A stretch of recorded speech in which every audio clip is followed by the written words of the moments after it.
Kita sudah mendengar tadi, menyaksikan bersama-sama bagaimana concernnya Presiden Republik Indonesia Pak Jokowi terhadap situasi terkini yang ada, dan berkali-kali beliau mengatakan situasinya sangat tidak menguntungkan Indonesia saat ini. Semuanya dibutuhkan kerja yang extraordinary. Kelihatannya Pak Presiden belum cukup puas dengan kinerja dari pembantu-pembantunya, makanya beliau menyampaikan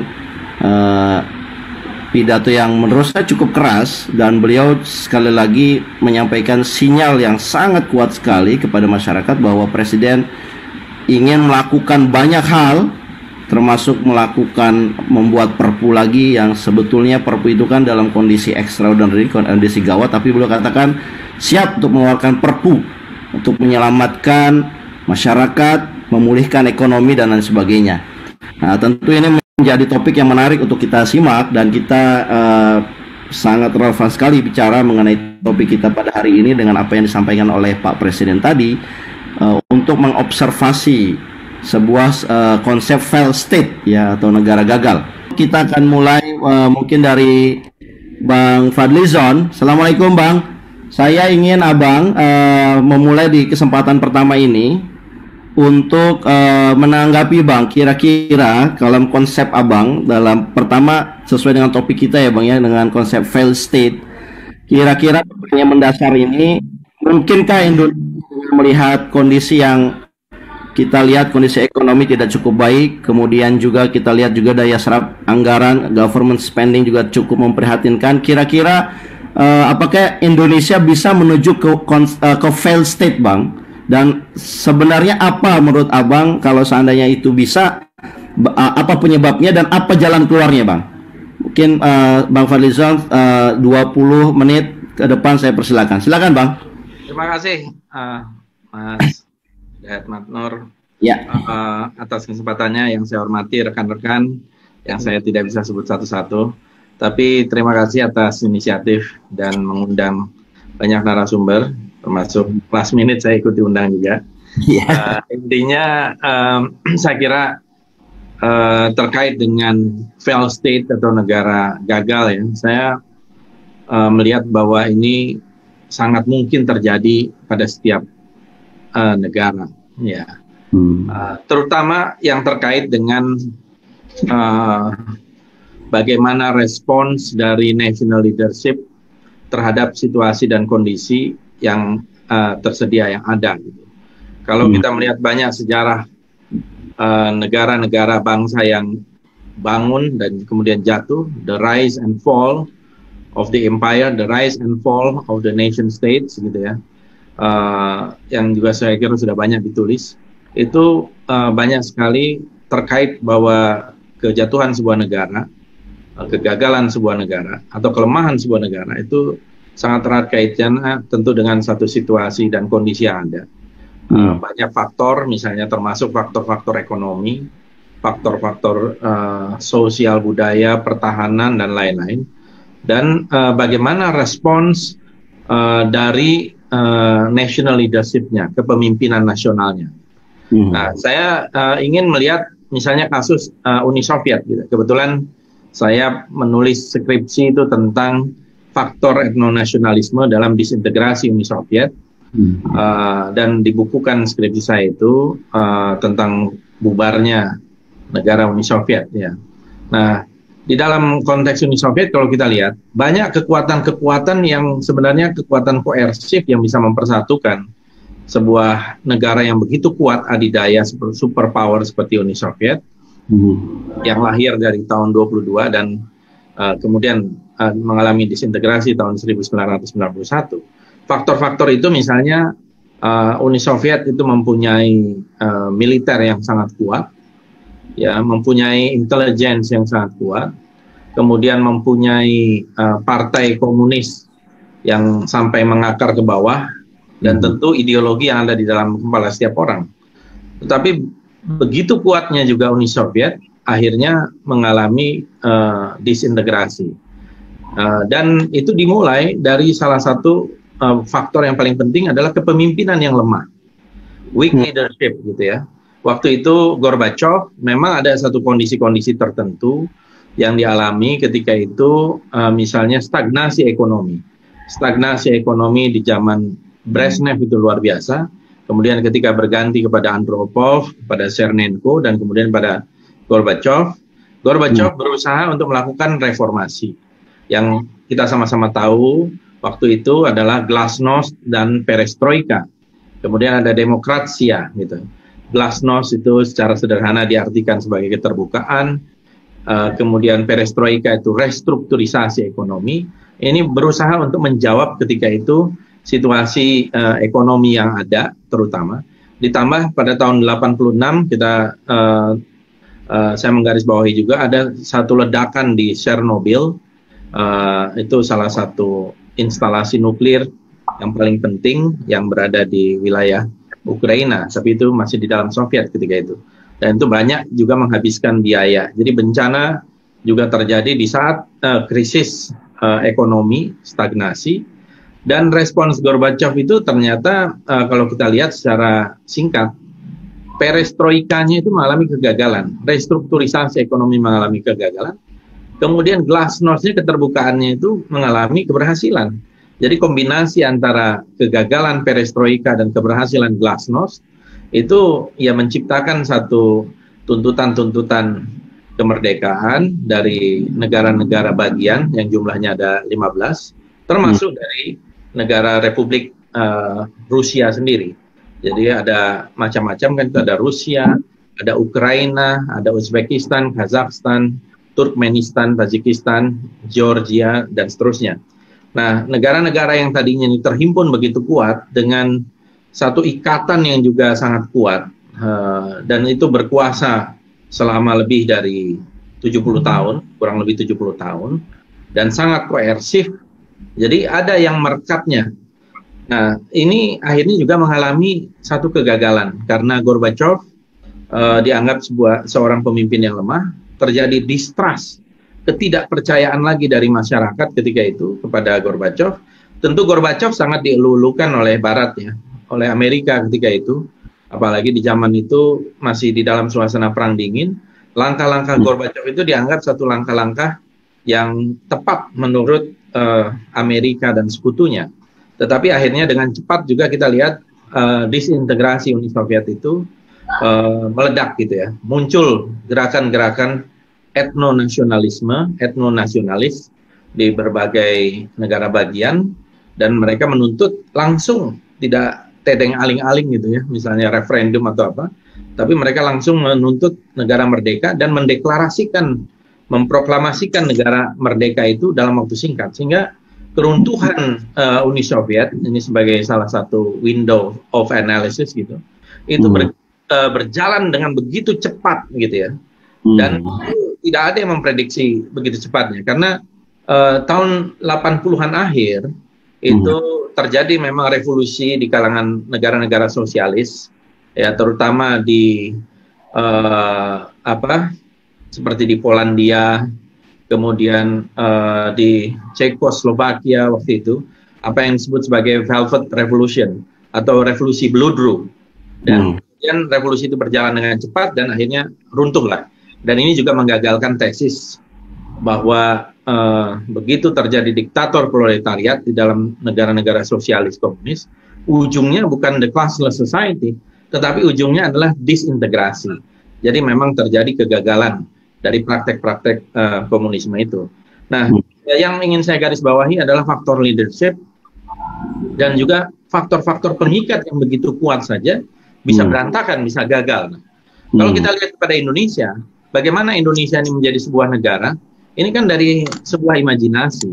Dan imajinasi negara Indonesia itu betul-betul karena sikap kelegowoan gitu ya, sikap besar hati dari berbagai golongan, terutama adalah golongan Islam dan golongan kebangsaan tentu saja.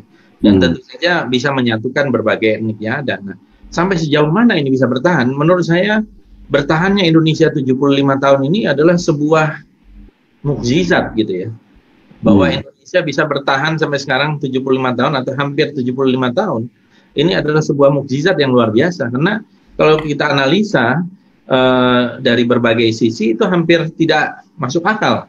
Sebuah negara dengan beragam etnis, beragam suku, bangsa, ras, agama itu bisa menyatu tanpa ada satu ikatan-ikatan yang kuat, gitu ya. Walaupun kita tahu ada potensi-potensi ancaman disintegrasi di ujung barat dan di ujung timur, tapi kita melihat bahwa sebenarnya salah satu faktor yang mempersatukan, salah satunya menurut saya adalah faktor Islam, gitu ya. Dan ini yang mengikat dari semua kelompok yang ada, karena kebetulan Islam menjadi agama mayoritas di Indonesia. Nah, kalau kita melihat kajian tentang weak states, failed states atau collapse states, gitu, kita melihat bahwa tanda-tanda menuju ke negara gagal itu secara teoritik kan adalah satu situasi di mana pemerintah dan negara itu secara domestik tidak lagi bisa menguasai apa yang terjadi, ya, seperti give up gitu, atau giving up, seperti menyerah. Nah, saya khawatir apa yang menjadi pidato dari Pak Jokowi yang dirilis baru kemarin ya, kalau tidak salah. Ya, hari Minggu. Itu situasinya terjadi atau rapat itu terjadi pada tanggal 18 Juni. 10 hari ya. 10 harian delay. 10 hari delay memikirkan apakah ini dirilis atau tidak, gitu ya. Jadi ada distancing, angry distancing gitu. Angry distancing. Jadi untuk memikirkan kapan dirilis saja saya kira pasti diskusinya agak panjang gitu. Tapi menurut saya pidato itu bisa bermata dua. Ya, yang pertama, di satu sisi mau memperlihatkan bahwa memang mau menghimbau kepada menteri-menterinya untuk menyadari agar ini ada satu persamaan persepsi situasi krisis. Tetapi di sisi lain orang melihatnya bahwa ini pemerintahan ini sudah tidak mampu lagi, ya, untuk membuat sebuah orkestra yang baik gitu. Karena masing-masing kementerian itu kan Pak Jokowi sendiri yang mengatakan bahwa tidak ada visi misi menteri, yang ada adalah visi presiden. Dan karena itu sebagai konduktor, dirijennya tidak mampu lagi memainkan ini. Sebelah kanan ini biola, string, instrumen, di sebelah sini ada perkusi, ada apa segala macam, tidak lagi menjadi harmoni. Masing-masing memainkan alat musiknya sendiri sehingga tidak terdengar indah gitu. Ada bahkan yang tidak memainkan kan, udah disuruh oleh konduktor memainkan, tidak memainkan gitu orkestra itu. Sehingga kalau kita lihat bahwa apa yang terjadi sekarang ini, leadership, national leadership kita mengalami sebuah kegagalan kalau begini ceritanya. Jadi apa yang ditunjukkan oleh presiden di dalam rapat itu sebetulnya lebih bagus sebenarnya tidak perlu ditunjukkan gitu. Karena ini malah mempertontonkan kegagalan dari national leadership di dalam mengatasi situasi dan kondisi. Ya, artinya secara bacaan kan presiden sudah tahu. Tadi dikatakan sense of crisis, ada data dari OECD 6 sampai 7,6 minusnya untuk growth global. World Bank memprediksi minus 5 dan seterusnya. Jadi presiden merasa bahwa kabinet yang dia pimpin tidak mempunyai sense of crisis, kan itu. Jadi ini pengakuan, sebuah pengakuan dari presiden bahwa tidak ada progres. Itu juga ada kata-kata tadi, nggak ada progres signifikan. Berarti presiden mengakui bahwa kinerja para menterinya dan kinerja pemerintahannya ini sangat lamban dan tidak sesuai dengan apa yang diharapkan oleh masyarakat. Nah, lantas siapa yang harus bertanggung jawab? Nah, kalau kembali ke tadi kan yang bertanggung jawab tentu presiden sendiri dan harus ada satu langkah-langkah. Nah, kita khawatir bahwa kelemahan dari national leadership ini bisa membawa kita bukan hanya kepada failed state atau weak states ya. Weak states sekarang ini kita menurut saya sudah menjadi weak states. Kita nggak berdaya. Tapi kalau mengarah kepada failed states, apalagi nanti kemudian collapse states ya, negara yang runtuh, ini menurut saya akan berbahaya sekali. Oleh karena itu harusnya terjadi sebuah konsolidasi di dalam pemerintahan dan di dalam negara, supaya konsolidasi itu benar-benar orang-orang ini atau peserta dari kabinet ini adalah betul-betul orang yang tidak hanya bisa kerja, tapi saya katakan kabinetnya harusnya kabinet krisis. Jadi dalam satu kabinet krisis ini, kabinet krisis lah gitu ya, bukan kabinet pesta. Kalau pesta ini kan kabinet dari pesta dari partai politik, bagi-bagi kekuasaan dan lain-lain gitu. Ada yang tepat di dalam posisinya, ada yang tentu karena terpaksa lah harus mengakomodasi, dia harus diakomodasi. Sehingga yang saya lihat masing-masing hanya memikirkan diri dan kelompoknya gitu ya, tidak memikirkan nasib rakyat. Jadi observasi dari presiden ini sudah tepat. Tapi apakah observasi ini tinggal observasi? Presiden kan harusnya mengambil langkah-langkah yang nyata dan terukur gitu untuk melakukan konsolidasi kekuasaannya. Karena kekuasaan itu ada di tangan dia. Jadi jangan sampai nanti presiden menjadi pengamat gitu ya. Dari apa yang dia amati, kemudian dia mengamati dan menghimbau. Ini bukan, ini it's a time for action, for intervention, and getting intervention right gitu. Bagaimana mengintervensi dengan tepat, dengan cepat dan terukur. Nah, kalau tidak menurut saya, betul-betul nanti kita dalam situasi disorder. Kalau dalam situasi disorder, akan terjadi chaos. Ini yang sama sekali tidak kita inginkan, karena kita mempunyai pengalaman juga ya, dari pada waktu yang lalu ada krisis moneter, menjadi krisis ekonomi, menjadi krisis sosial, menjadi krisis multidimensi, krisis politik, dan ujung-ujungnya bisa terjadi macam-macam anomali yang kita tidak harapkan ya. Mudah-mudahan kita bisa mengontrol dan mudah-mudahan presiden masih bisa melakukan konsolidasi kekuasaan dan tidak mengeluh di depan publik, termasuk di depan menteri-menterinya. Terima kasih. Assalamualaikum warahmatullahi wabarakatuh. Waalaikumsalam warahmatullahi wabarakatuh. Terima kasih Bang Fadli. Saya ada 2 pertanyaan Bang yang langsung aja saya ingin address ke Abang. Pertama tentang Rusia tadi yang Abang Uni Soviet ya, yang Abang contohkan sebagai failed state. Dan seingat saya ada para sejarawan juga menuliskan ada perang yang dilakukan oleh Uni Soviet yang menghabiskan anggaran negara, yaitu perang dengan Afghanistan. Dan itu mendasarkan para analis mengatakan ini juga salah satu yang menyebabkan kenapa Uni Soviet runtuh. Jadi selain tadi yang Abang sebutkan ada kepemimpinan yang lemah dan sebagainya, juga ada kerapuhan dari keuangan negara, Bang. Dan kalau kita lihat kan kondisi kita saat ini kurang lebih mirip lah. Kita defisitnya di atas diprediksi 5,2% dan kita membutuhkan global bond ataupun penerbitan pembelian perdana oleh Bank Indonesia misalkan. Itu kan menunjukkan kita sebetulnya sedang mengalami krisis keuangan ya, tanda kutip ya Bang. Itu yang pertama. Yang kedua, pertanyaannya menurut Abang yang kalau kita dalam konteks Indonesia, menurut Abang menteri mana Bang yang seharusnya dia bisa dikarenakan istilah kinerjanya lebih baik, tapi kenyataannya malah rendah Bang, tanda kutip yang layak diganti lah kalau menurut perspektif Abang. Kalau pertanyaan kedua itu agak gampang saya jawab. Gimana Bang? Bukan menteri pertahanan sih kelihatannya. Karena satu partai sama Abang atau karena apa sih? Itu kalau menteri pertahanan udah cocok di tempatnya, kalau yang lain saya kira masih bisa diutak-atik gitu. Iya. Pertanyaan pertama itu yang soal krisis keuangan, benar sekali. Memang selain ada perang Afghanistan, tadi saya contohkan juga ada peristiwa Chernobyl yang ngabisin anggaran juga. Kemudian mereka banyak mengalami kegagalan strategi intervensi dalam pangan. Itu sejak zaman Khrushchev sebetulnya. Khrushchev, kemudian Brezhnev, ya, tidak ada pelambatan, kemudian mengalami stagnasi. Jadi mereka juga menurut saya mengalami kegagalan terutama di intervensi kebijakan ekonomi, sehingga tidak bertumbuh sesuai yang diharapkan. Di samping mereka harus membiayai perang dingin di berbagai negara-negara satelit untuk bantuannya, spending militernya dan sebagainya. Dan perang Afghanistan salah satu tonggak juga yang penting.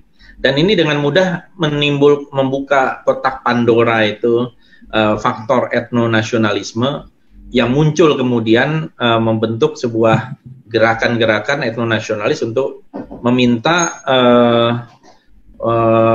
kemerdekaan dari negara itu. Jadi itu yang saya lihat menjadi faktor yang dominan. Terima kasih. Oke, makasih Bang. Terima kasih untuk diskusi di awal yang menurut saya cukup komprehensif.